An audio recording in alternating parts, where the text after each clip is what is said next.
আমি ইতিমধ্যে আগৰ ভিডিঅ'ত ইউক্লিডৰ বিভাজন কলন বিধি ব্যৱহাৰ কৰি কিদৰে দুটা সংখ্যাৰ গসাগু নিৰ্ণয় কৰিব পাৰি সেই বিষয়ে আলোচনা কৰিছিলোঁ। আজি আমি এই ভিডিঅ'টোত ইউক্লিডৰ বিভাজন কলন বিধি আৰৰ কাহিনীৰ বিষয়ে আলোচনা কৰিম। মানে ইউক্লিডৰ বিভাজন কলন বিধিয়ে কিদৰে কাম কৰে সেই বিষয়ে আলোচনা কৰিম। ইতিমধ্যে আমি আগৰ ক্লাছত শিকিছিলোঁ যে ইউক্লিডৰ বিভাজন কলন বিধি ব্যৱহাৰ কৰিবলৈ হ'লে আমি প্ৰথমে সংখ্যা দুটাৰ ভিতৰত সৰু সংখ্যাটো চিনাক্ত কৰিব লাগিব। আৰু সৰু সংখ্যাটোৰ দ্বাৰা যদি ডাঙৰ সংখ্যাটো সম্পূৰ্ণভাৱে বিভাজ্য হয় তেন্তে আমি কম যে আমাৰ বাবে সৰু সংখ্যাটোৱে হ'ব নিৰ্ণয় গসাগু বা গৰিষ্ঠ সাধাৰণ উৎপাদক। যদিহে সম্পূৰ্ণভাৱে বিভাজ্য নহয় তেন্তে যিটো ভাগশেষ থাকিব আমি সেই ভাগশেষটো ল'ব লাগিব আৰু সংখ্যা দুটা সৰু সংখ্যাটো ল'ব লাগিব। আৰু পুনৰ একেটা পদ্ধতি অৱলম্বন কৰিব লাগিব। আমি চাব লাগিব যে সৰু সংখ্যাটো দ্বাৰা ডাঙৰ সংখ্যাটো বিভাজ্য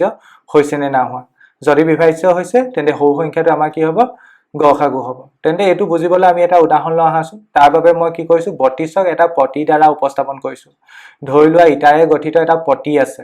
আৰু পটিটো 32 একক মানে ধৰি লোৱা দৈৰ্ঘ্য দ্বাৰা গঠিত। এতিয়া এই পটিটো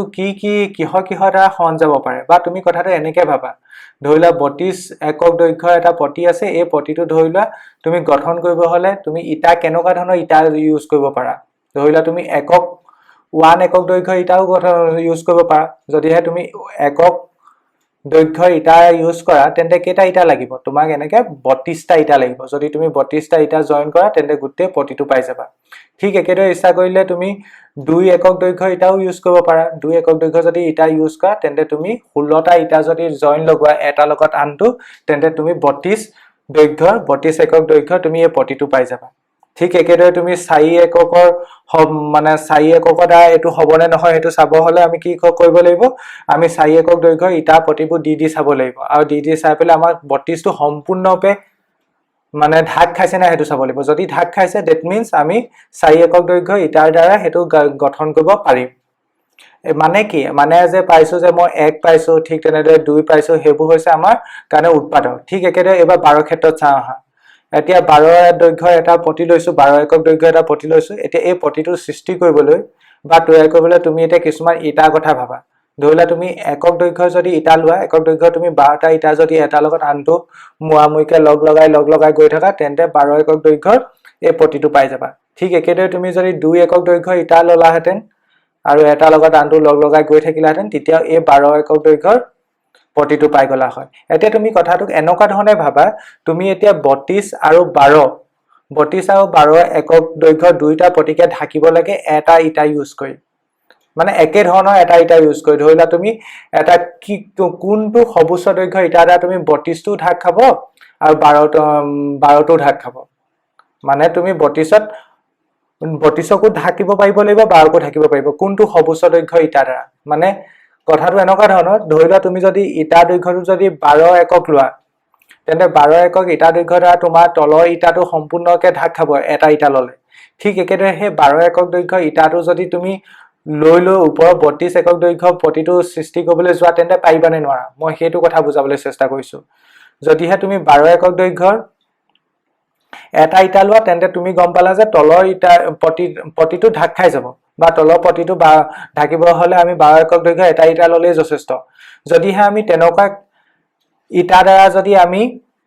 32টো ঢাকিব পাৰো 32টো সম্পূৰ্ণৰূপে যদি ঢাকিব পাৰো সম্পূৰ্ণৰূপে ঢাকিব পাৰিব লাগিব তেতিয়া আমাৰ 12টো 32 আৰু 12ৰ গসাগু হ'ব। চাওঁ আহাচোন। এতিয়া মই 12 দৈৰ্ঘ্যৰ এটা ইটাৰে 32টো ঢাকিবলৈ চেষ্টা কৰিলো। এটা ইটা যিহেতু নহল মই আকৌ এটা ইটা লৈছো 12 একক দৈৰ্ঘ্যৰ 12 একক দৈৰ্ঘ্যৰ আৰু এটা ইটা লৈ সম্পূৰ্ণৰূপে মিলাই মানে দুটা ইটা ললো। দুটা ইটাটো আমাৰ 32টো ঢাক নাখালে। এবাৰ তেন্তে মই আৰু এটা ইটা লৈছো। এতিয়া আৰু এটা ইটা লোৱাৰ পিছত চোৱাচোন 32টো সম্পূৰ্ণৰূপে ঢাক খালে নি সম্পূৰ্ণৰূপে ঢাক খালে কিন্তু মিলি নগল হয়নে মিলি নগল। কাৰণ মানে তোমাৰ 32টো ঢাক খোৱাৰ পাছত বাকি থাকিলে তেনেকুৱা হ'ব নোৱাৰে। আমাৰ সম্পূৰ্ণৰূপে ঢাক খাব লাগিব। তেন্তে আমি ক'ব পাৰো যে 12টো আমাৰ 32 আৰু 12ৰ গসাগু হ'ব নোৱাৰে বা 12 একক দৈৰ্ঘ্যৰ ইটা এটা দ্বাৰা আমি 32 দৈৰ্ঘ্যৰ পটি এটা আৰু 12 দৈৰ্ঘ্যৰ পটি এটা আমি ঢাকিব নোৱাৰো। তেন্তে আমি 12 কথাটো পাহৰি যোৱা। এতিয়া তুমি বেলেগ এটা ইটাৰ কথা ভাবা বেলেগ এটা দৈৰ্ঘ্যৰ ইটাৰ কথা ভাবা যাৰ দ্বাৰা আমি 32 আৰু 12ক ঢাকিব পাৰো। কিন্তু তাৰ আগত তুমি এটা কথা চোৱা ভালদৰে। এতিয়া যেতিয়া তুমি 32ক 12 দ্বাৰা ভাঙিছিলা 12 দ্বাৰা ভাঙোতে কিমান বাকি থাকিলে 12 দ্বাৰা মানে ভাগ কৰি গৈ থাকোতে তুমি দেখিলা যে 32 কে দুটা ইটা দিয়াৰ ফলত 24 হ'ল সৰি 12 তুমি দুটা ইটা দিয়াৰ পিছত 24 হ'ল আৰু কিমান বাকি থাকিলে 8 বাকি থাকিলে মানে তুমি এতিয়া কথাটো এনেকে ভাবিব লাগিব তুমি যদি এবা 8 দৈৰ্ঘ্য প্ৰতিটোক ঢাকিব পাৰা তেন্তে তোমাৰ কাম হৈ যাব কাৰণ তোমাৰ ইয়াত এবা 8 আৰু 12 কাৰণ যদিহে এটা মানে ইটা দ্বাৰা 8 টো ঢাক খায় সেই ইটাটো দ্বাৰা 12 টো ঢাক খাব তেন্তে আমি এনেকুৱা এটা ইটাৰ কথা ভাবিব লাগে যিটো ইটা দ্বাৰা 12 টো ঢাকিব পাৰিম আমি সম্পূৰ্ণভাৱে আৰু 8 টো ঢাকিব পাৰিম সম্পূৰ্ণভাৱে যদিহে তুমি তেনেকুৱা এটা ইটা বিচাৰি উলিয়াব পাৰা তেন্তে সেই ইটাটোৰ দৈৰ্ঘ্যটো দ্বাৰা তুমি 32 টো ঢাক খাব বুলি ক'ব পাৰিবা একেদৰে 12 টো ঢাক খাব বুলিও ক'ব পাৰিবা তেন্তে আমাৰ এবাৰ কোৱেশ্চনটো বেলেগ এটা ফৰ্মুলা কনভাৰ্ট হৈ গ'ল আমাৰ এবাৰ ইটা দৈৰ্ঘ্য মানে প্ৰতি দৈৰ্ঘ্য এটা 12 হ'ল আৰু আনটো প্ৰতি দৈৰ্ঘ্য আমাৰ বাবে এবাৰ 8 একক দৈৰ্ঘ্য হ'ল আমি এবাৰ তেন্তে 32 আৰু 12 নেচালেও হ'ব আমি 12 আৰু 8 চালেও হ'ব এতিয়া 12 আৰু 8 চালে কেলে হ'ব কাৰণ আমি 8 টো ভাগ এক পাইছো এতিয়া যদিহে মই 8ক ঢাকিব পৰা ইটা বিচাৰিব পাৰো তেন্তে আমি ক'ব পাৰো যে সেই ইটাটো দ্বাৰা আমি 12 কো ঢাকিব পাৰিম that means তেনেদৰে ক'ব পাৰো যে আমি সেই ইটাটো দ্বাৰা 32 কো ঢাকিব পাৰিম মানে হেতুৱে সৰ্বোচ্চ দৈৰ্ঘ্য ইটা হ'ব সৰ্বোচ্চ দৈৰ্ঘ্য ইটাটোৱে আমি বিচাৰিবলৈ গৈ আছো যেটো আমাৰ বাবে গসাগু হ'ব এতিয়া তেন্তে 12 দৈৰ্ঘ্য ইটাটোকো ঢাকিব লাগিব আৰু 8 দৈৰ্ঘ্য ইটাটোকো ঢাকিব লাগিব এনেকুৱা এটা ইটা কি হ'ব পাৰে তুমি এবাৰ ভিডিওটো পজ কৰি বা নিজে চেষ্টা কৰা কি হ'ব পাৰে যেটো ইটা দ্বাৰা তুমি 8 বাকি থকা সেই অংশটোকো ঢাকিব পাৰিবা 8 দৈৰ্ঘ্য প্ৰতিটোকো ঢাকিব পাৰিবা ঠিক একেদৰে 12 দৈৰ্ঘ্য প্ৰতিটোকো ঢাকিব পাৰিবা এতিয়া 8 দৈৰ্ঘ্য প্ৰতিটোক ঢাকিব হলে তোমাৰ সম্পূৰ্ণ মানে ইটা মানে সৰ্বোচ্চ দৈৰ্ঘ্য কি হ'ব পাৰে 8 হ'ব পাৰে কাৰণ 8তকৈ বেছি হৈ গলে হেতু অভাৰ হৈ যাব কাৰণ তুমি ম্যাক্সিমাম 8 হ'ব পাৰে 8টা তুমি 8 একক প্ৰতিটো ঢাকিব পাৰিবা আৰু সৰ্বোচ্চ মানে 8তকৈ যদি বেছি হৈ যায় হেতু অভাৰ হৈ যাব গতিকে আমাৰ কোৱেশ্চনটো নতুন এটা ফৰ্মুলা কনভাৰ্ট হৈ গ'ল যত আমি এবাৰ কোৱেশ্চনটোত ফকাস কৰিম 12 আৰু 8 এতিয়া দেখিলো যে মই যদি দুইটা ইটাক ঢাকিব লাগে তেন্তে মই 8তকৈ বেছি দৈৰ্ঘ্য ইটা ল'ব নোৱাৰো দুইটা প্ৰতিক যদি মই ঢাকিব লাগে তেন্তে মই 8তকৈ বেছি দৈৰ্ঘ্য ইটা ল'ব নোৱাৰো কেলে কাৰণ 8তকৈ বেছি দৈৰ্ঘ্য ইটা ল'লে 8টো আমাৰ অভাৰ হৈ যাব কাৰণ 8টোক আমি সৰ্বোচ্চ 8 দৈৰ্ঘ্যৰ ইটা এটা ঢাকিব পাৰিম এতিয়া সেই ইটাটো দ্বাৰা তুমি 12ক ঢাকিব পাৰা নে নোৱাৰা সেই কথাটো এবাৰ ভাবাচোন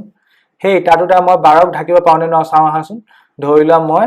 8 দৈৰ্ঘ্যৰ 8 একক দৈৰ্ঘ্য ইটা এটা দ্বাৰা 8ক যেহেতু ঢাকিব পাৰো মই এবাৰ এটো দ্বাৰা চাম 12ক ঢাকিব পাৰো নে নোৱাৰো তেনে মই কি কৰিব লাগিব 12ক সম্পূৰ্ণভাৱে ঢাক খাইছে নে নাযোৱা হেতু চাব লাগিব তাৰ বাবে মই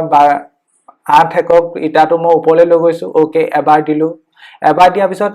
আৰু এবাৰ যদি দি দিয়া বেছি হৈ যাব মানে তেন্তে সম্পূৰ্ণভাৱে ঢাক খালে নে নেখালে এবাৰো বাকি থাকিলে এবাৰ কিমান বাকি থাকিলে চোৱাচোন 4 বাকি থাকিলে 4 একক দৈৰ্ঘ্যৰ প্ৰতি এটা বাকি থাকিলে তেন্তে এবাৰ আমি এনেকুৱাকে কথাটো ভাবিব লাগে আমাৰ হাতত 4 আছে 4 একক দৈৰ্ঘ্য প্ৰতি এটা আছে আৰু 8 একক দৈৰ্ঘ্য প্ৰতি এটা আছে এবাৰ আমি এনেকুৱা এটা ইটা কথা ভাবিব লাগে যেটো ইটা 4 একক দৈৰ্ঘ্য প্ৰতিটো ঢাকিব পাৰিব একে সময়তে 8 একক দৈৰ্ঘ্য প্ৰতিটো ঢাকিব পাৰিব আৰু সেই ইটা দৈৰ্ঘ্যটো সৰ্বোচ্চ পৰাপক্ষত আমি সৰ্বোচ্চটো বিচাৰিবলৈ গৈ আছো কাৰণ আমি গৰিষ্ঠ বিচাৰিছো তেন্তে আমি এবাৰ এনেকুৱা এটা ইটাৰ পিছত ফকাস কৰিম যেটো ইটা দ্বাৰা 4 একক দৈৰ্ঘ্য ইটাটো ঢাক খাব আৰু 8 একক দৈৰ্ঘ্য ইটাটো ঢাক খাব যদি 4 একক দৈৰ্ঘ্যৰ এতিয়া 4 একক দৈৰ্ঘ্যৰ যেটো প্ৰতি আছে সেই প্ৰতিটো সাপোজ মই এটো দি ললো এতিয়া মই চাব লাগে এনেকুৱা এটা ইটা যেটোৱে 8কো ঢাকিব পাৰিম ঠিক একেদৰে মই 4কো ঢাকিব পাৰিম এটা কি হ'ব পাৰে মই ভাবাচোন এনেকুৱা এটা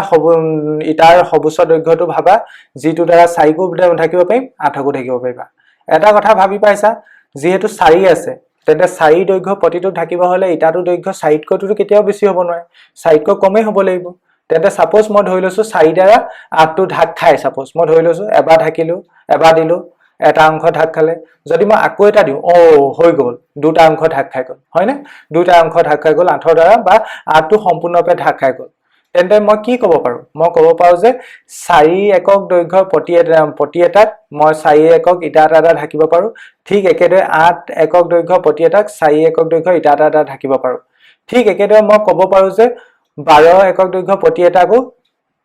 মানে 4 একক ইটা এটা দ্বাৰা ঢাকিব পাৰিম ঠিক একেদৰে 32 একক দৈৰ্ঘ্য প্ৰতি এটাকো 4 একক দৈৰ্ঘ্যৰ ইটা এটা দ্বাৰা ঢাকিব পাৰিম তেন্তে মই যদি ক'বলৈ যাওঁ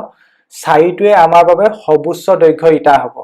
তেন্তে 4টো এনেকুৱা এটা ইটা যাৰ দ্বাৰা আমি 32 দৈৰ্ঘ্য প্ৰতিটোকো ঢাকিব পাৰিম 12 দৈৰ্ঘ্য প্ৰতিটোকো ঢাকিব পাৰিম আৰু 4টো আমাৰ সৰ্বোচ্চ দৈৰ্ঘ্য ইটা হ'ব যাৰ দ্বাৰা আমি 32কো ঢাকিব পাৰো আৰু 12কো ঢাকিব পাৰো তেন্তে ইয়াৰ পৰা আমি ক'ব পাৰো যে 32 আৰু 12ৰ গসাগু কিমান হ'ব 4 হ'ব